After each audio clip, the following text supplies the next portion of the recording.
Matilda, kaya mo pa ba? Oo. Nasaan kaya si Alice? Sana ligtas ang anak natin. Yun din nga ang pinagdarasal ko eh.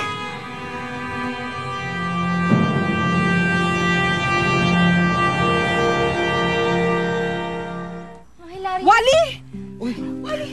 Kelay! Wally! Kelay! Buhay kayo! Teka lang. Nasaan si Spade? Hindi namin nakita si Spade, Sinag. Si Alice, nasaan ang anak namin? Kasama po namin siya kanina. Kanina? Opo.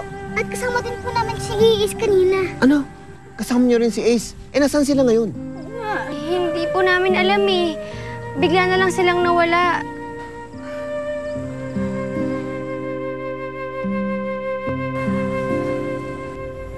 Huwag ka mag-alala, Queenie. Hahanapin kita. Hindi ako susuko. Hindi ako mapapagod. I guess, ito na yung sinasabi nilang pag-ibig. Hindi ko kaya mabuhay na wala ka sa tabi ko, Queenie. Kailangan kitang nakikita.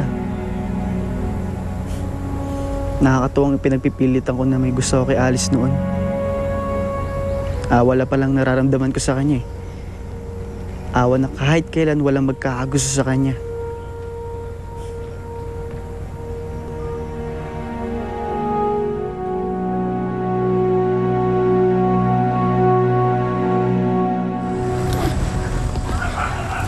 Tandaan. Tilda, okay ka?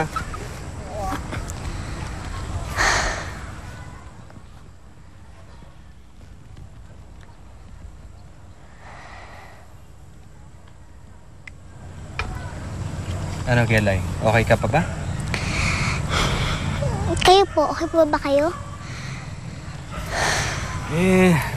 Eto. Nag-aalala pa rin kay Alice. Ako nga rin po, Hilario eh. Mas naisip ko pang ako mawala kasi sa kanya. Ano ka ba naman, Kelay? Huwag kang magsasalita ng ganyan. Siyempre, ayaw ka rin naming mawala. Lalo na ako. Close tayo, di ba? Kasi naman kasi Hilario, sayang.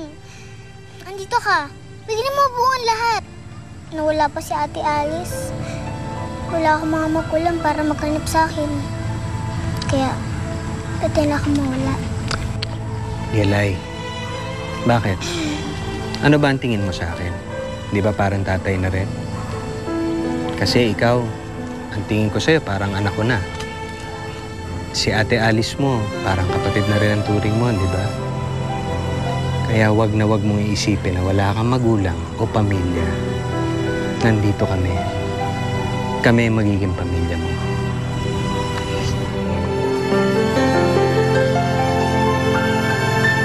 Bakit kaya hindi umepekto ang sumpa ko kay Gela?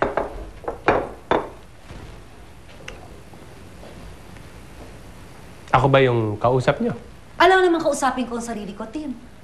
Bakit ka pa nandyan, ha? Diba? Ngayon, kung kayang pagsabayin ng utak mo mag-isip habang pinubuhat mo yung mga yan, tulungan mo ako. Ano ang pwedeng dahilan kung bakit hindi umepekto ang sumpa ko kay Gelay habang tumatakas sila ni Sina?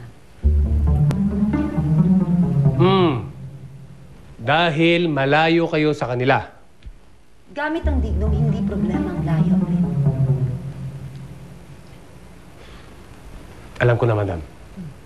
Hindi ba't nangako ka kay Alice na hindi mo sasaktan si Hilario at ang kanyang mga kasama sa ampunan? Di ba?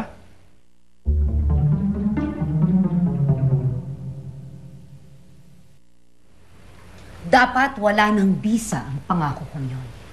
Lalo na't patay na si Alice.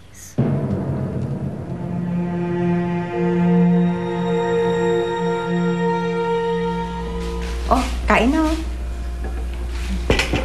Kain.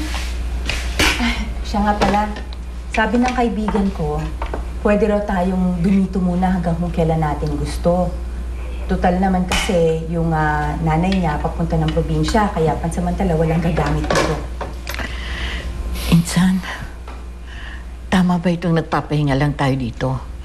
Habang nawawala si na Alice, si Iping nga, nasa labas pa rin. Hinahanap pa rin ang anak niya. Oo nga, Panying. Dapat yata nasa labas tayo at naghahanap. Baka kung napano na ang anak namin eh. Sigurado naman po akong pagtatanggol ni kay Spade si Ate Alice kung ano man nangyari. Ni Kuya Ace din. Yun ay kung magkakasama sila. Paano kung hindi?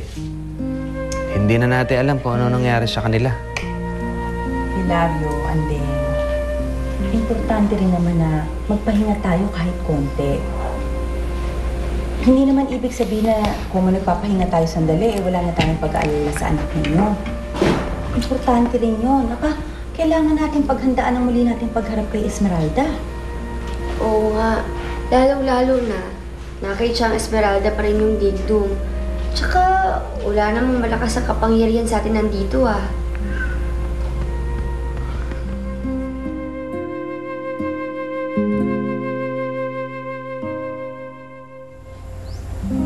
Alice, anong problema mo? Wala. Napuwing lang ako. May daanan dito.